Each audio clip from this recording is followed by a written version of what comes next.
L'Horta és la comarca que envolta la ciutat de València, configurant així la seva àrea metropolitana.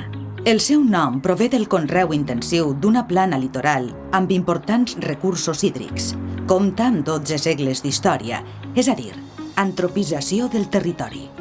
L'Horta de València va sorgir amb la implantació d'un sistema de regadiu important per a la cultura musulmana i basat en les séquies. L'Horta històrica és, per tant, la compresa entre els dos límits màxims de reg de les 7 séquies del Tribunal de les Aigües de València, juntament amb el de la Reial Sèquia de Montcada. Aquest sistema de séquies és l'encarregat de dibuixar la trama que atorga a l'Horta la seva peculiar forma al paisatge. L'Horta de València té el seu origen en l'època musulmana, l'època de l'Àndalus, a partir del segle VIII, i ha anat evolucionant al llarg dels segles. Però, lògicament, les societats que han viscut, que han ocupat, que han treballat aquesta Horta de València no han estat les mateixes. La forma d'organitzar-se en el període musulmà no és el mateix que a partir de Jaume I, de la conquesta i els repartiments. I el creixement demogràfic d'època moderna també ha anat transformant-se. La història és canvi, és transformació. L'Horta Comarca és l'espai format per 44 municipis, el més gran de tots és València, però a banda està l'Horta com a espai agrari. L'Horta com a espai agrari dona nom a la comarca de l'Horta, però avui dia gran part d'esta horta ha desaparegut. Els darrers canvis que ha viscut l'Horta són els que han arribat a nosaltres i són els segles XIX i XX. Com a historiadors tenim molt clar el moment, és el que anomenem la revolució burgesa. Això a efectes d'espai agrícola, al segle XIX o principis del XX, no implica massa canvis, però sí, per exemple, respecte a l'organització política i social d'aquesta horta.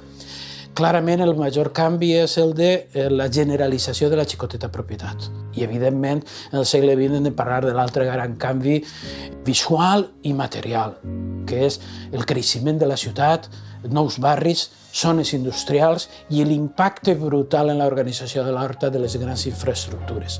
Quan la ciutat comença a créixer de manera cada vegada més accelerada i la seva població té una necessitat de disposar d'aigua potable per a poder beure.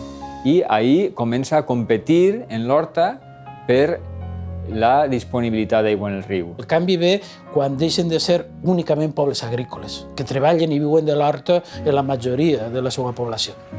Els canvis industrials, l'abandonament dels camps i el que la gent diversifica en treball industrial, treball del sector serveis, és el que ha transformat veritablement la vida d'uns pobles agrícoles quasi exclusivament a una societat urbana, per molt que parlem de pobles que no són la ciutat de València. Així és més que no és rendible. La terra no dona diners. A hores d'ara està tot molt complicat. I en l'agricultura més. Aquesta globalització del món està llançant-se a perdre el que és una horta com la nostra, que és característica, és de les poques que hi ha al món, i així s'està perdent tot.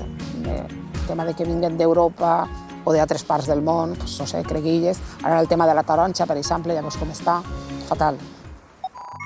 L'Horta de València posseeix un enorme patrimoni de béns mobles i immobles, i també de béns immaterials, que han anat definint un determinat imaginari col·lectiu. De manera que l'Horta és també la imatge que tenim d'ella. El Tribunal de les Aigües o les formes de la cultura agrícola tradicional, les algueries, les barraques o els molins, les séquies i els assuts, la intrincada xarxa de camins, la toponímia. L'horta és, doncs, un producte cultural, fruit del treball secular d'una societat que ha interactuat i transformat el paisatge. A finals del segle XIX, quan la Renaixença està elaborant un poc una reconstrucció de la cultura valenciana, n'hi ha un procés de descobriment del paisatge en tota Europa. El paisatge, que havia estat una cosa aliena a la pintura, a les arts, el romanticisme la recupera, i això convergeix en una recuperació o en una potenciació del paisatge de l'horta, d'una reivindicació artística. I la Renaixença, en les activitats culturals, en la seva poesia, en els seus textos, reivindica també la fertilitat y la imagen de la horta valenciana. Hoy en día existe una gran riqueza patrimonial del horta, tanto desde el punto de vista material como inmaterial. No olvidemos que el Tribunal de las Aguas es patrimonio inmaterial de la humanidad. Pero por otra parte, nuestros trabajos han demostrado que al menos existen unos 400 elementos del patrimonio hidráulico relacionado con l'Horta en funcionamiento, además de las acequias. Ello supone una enorme riqueza patrimonial. Durant més de 2 segles, l'Horta ha sigut un dels símbols d'identitat de les valencianes i dels valencians. La iconografia agrària de l'Horta ha estat present en l'imaginari col·lectiu, tant en la pròpia ciutadania com en les persones que ens visitaven, no? Ha sigut associat a València. Com a conseqüència del model neoliberal i del resultat que tot això ha tingut en el nostre territori, aquests símbols d'identitat han anat a poc sent substituïts per altres símbols que han sigut associats amb la modernitat, amb el progrés. Ha hagut un desplaçament, no?, del que serien aquests elements del paisatge agrari tradicional, com l'horta, com l'albufera, cap a altres espais de la ciutat que han cobrat protagonisme, com són el front marítim, litoral, el port o fins i tot la Marina Reial. La albufera de Valencia tiene en parte su origen en las aguas procedentes del sistema de regadío de la margen derecha del río Turia. Todos conocemos que la albufera de Valencia se nutre durante siglos de la acequia real del Xúquer, pero es cierto que desde el norte recibe aguas sobrantes precisamente de las acequias que proceden de esa margen derecha. La comarca de l'Horta reuneix 44 nuclis urbans. Un d'ells és la ciutat de València, amb vora 800.000 habitants, però n'hi ha 14 més que sobrepassen els 20.000 habitants, com ara Torrent, Paterna, Mislata, Alaquàs, Manises o Catarroja. És la més densament poblada de les comarques valencianes, i això comporta una relació difícil entre els espais habitats i aquells altres destinats a superfície de conreu agrícola. Si no hay agricultores, no hay huerta, es evidente, no hay producción. Que si en 1900 el 80% de la gent que vivia als pobles de l'Horta vivien de l'agricultura i treballaven en l'Horta, avui en dia en la majoria de pobles de l'àrea metropolitana de València no arriben a l'1% de la gent que és professionalment agrícola. Per tant, significa que el canvi és absolut. Els llauradors de l'Horta venien de matí a portar al mercat els seus productes i per la vesprada molts d'ells recollien tota la brutícia dels carrers, inclús casa per casa recollien el fem i se l'emportaven en els carros cap a les seues hortes. I ahir, aquests nutrients o bé servien als animals de l'horta o bé servien als camps i els enriquien. I al l'endemà tornaven a la ciutat amb els seus productes, de manera que hi havia un cicle de matèria també que es retroalimentava d'aquesta manera. Les infraestructures han tingut un impacte molt important en l'horta. Tal vegada els símptomes més significatius d'aquests impactes es remunten als anys 60, als anys 70 del segle passat, quan es produeix l'ampliació del port i quan es construeix el nou lli del Túria, a través de l'anomenat Pla Sud. Des d'aquell moment, la política de les infraestructures ha continuat imparable i trobem nombrosos exemples. De fet, ara estem esperant perquè una infraestructura que ens pot fastidiar molt, per dir-ho suau, és la del corredor mediterrani, perquè en teoria va per així, enmig de l'horta. Els darrers 15 anys, els valencians i valencianes tenim una experiència catastròfica de que qui planifica el territori és el polític que ha estat comprat i subornat per alguns partits polítics. I això cal dir-ho amb majúscules. No pot tornar a passar que el territori siga planificat per polítics que han estat subornats i comprats. I això és una cosa primordial i fonamental. Evidentment, una vegada feta aquesta ratlla roja que no pot creuar-se, l'altra qüestió indispensable és que l'horta i el espai metropolità de l'horta siga planificat perquè correspon, però després d'un debat públic de què significa. La relació entre la ciutat i el seu hinterland ha estat de simbiosi i de conflicte, en una barreja d'alternatives històriques. La ciutat ha sigut el gran estómac de la producció de l'horta, o el lloc on han sorgit els moviments de defensa dels espais naturals i patrimonials. Però també la residència dels grans propietaris o la seu de les companyies constructores. Salvem han fet una tasca molt positiva. El primer Salvem A mi aquest nom, de Salvem, és el Salvem el Botànic, i van evitar la construcció d'un hotel de moltes plantes que hauria fet, a banda de desfigurar el paisatge, hauria fet ombra als mateixos arbres del Jardí Botànic, però abans del Salvem el Botànic ja n'hi havia altres moviments pareguts.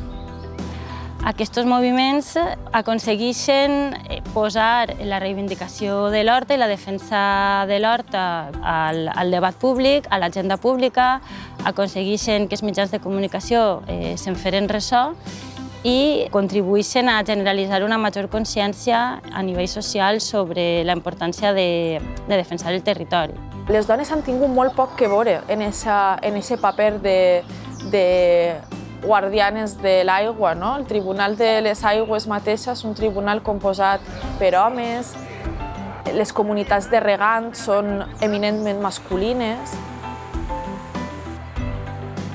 La dona tractava de cuidar d'una forma especial la terra, li sabia mal utilitzar químics i fitosanitaris en l'horta i eren moltes voltes elles, les dones, les que tractaven de convèncer els seus homes perquè no utilitzaren fitosanitaris i pesticides en la seva parcel·la, perquè consideraven la terra com una mare que estava donant-nos de menjar i els sabia mal contaminar-la. En la conca de la Mediterrània europea, només es conserven 6 àrees que tenen característiques similars a l'horta de València. Tanmateix, més de la meitat del conreu existent a la dècada de 1960 ha desaparegut actualment. I l'expansió urbana i el creixement de les infraestructures estan posant en perill la resta de superfície agrícola. Per això, cal que ens preguntem si l'horta, associada al conreu de regadiu, té o no futur. I cal que ens preguntem què hem de fer perquè el tinga. L'horta té futur i qui no li veu el futur a l'horta li ho hauria de veure perquè en aquests moments n'hi ha moltes ciutats del món que estan desitjant tindre espais productius a la seva vora i espais amb valors ambientals com els que té València. Tenim uns aliments de qualitat produïts a la vora de la ciutat. I això és un privilegi, un luxe, que moltes ciutats del món no disposen i que ha de potenciar-se per a tractar de reconstruir algunes d'aquestes interaccions que en el passat generaren un equilibri entre horta i ciutat i que poden donar una bona posició, una molt bona posició d'aquesta ciutat, avantatjosa en el disseny del que ha de ser la ciutat en el segle XXI, si el que busquem és seguretat alimentària, si el que busquem és qualitat ambiental, si aquest és el model al que aspirem. Que les que ens queden avui en dia no és l'horta en si, sinó jardineres.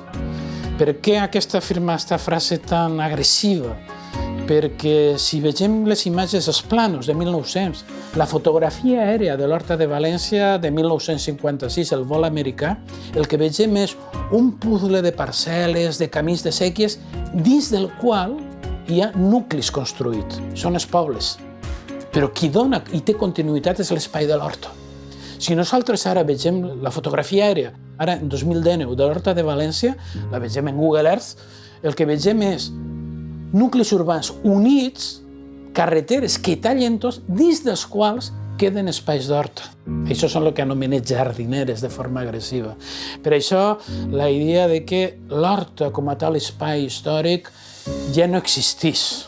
Ha de tindre futur perquè l'horta és el rebost de les nostres cases. Entonces, si no té futur l'horta, no tenim futur com a espècie. I a mi quasi que em donaria igual i visto lo visto, a lo millor seria lo que tocara. Espècie humana no sirve.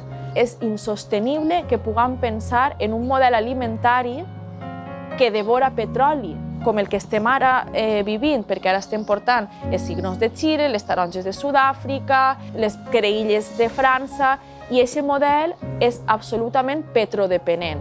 Entonces, o salvem l'horta, perquè tenim l'horta ací al costat, eixa d'ahir, potser la collita ja no és perquè no té preu i acaba rotobatant-se, i és un crimen que tinguem que portar les cebes utilitzant petroli que ja no tenim d'una altra part del món, tenint aquestes cebes ahir i la llauradora o el llaurador, segurament siga home, que està cultivant-les, tinga que incorporar-les a la terra i morir-se de fam en sa casa.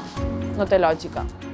En 2018, el Consell de la Generalitat ha aprovat el Pla d'Actuació Territorial i de Dinamització de l'Horta de València i el seu objectiu, entre altres, és la protecció del paisatge cultural. Un paisatge cultural mil·lenari que ha aprofitat els recursos hidràulics escassos de la conca mediterrània per a fer una horta de gran qualitat. Se debe de facilitar, ofrecer oportunidades para que el agricultor siga manteniendo su práctica agrícola. Para ello entendemos que hay un factor fundamental, entre otros, un factor fundamental, y es la comercialización. De alguna manera entendemos que se debe de garantizar unos precios más rentables a través de una relación más directa entre el productor y el consumidor. Posiblemente el mercado de proximidad, que en los últimos años se está potenciando, sea una de las líneas más interesantes en ese sentido. L'horta té futur si els valencians volem que tinga futur.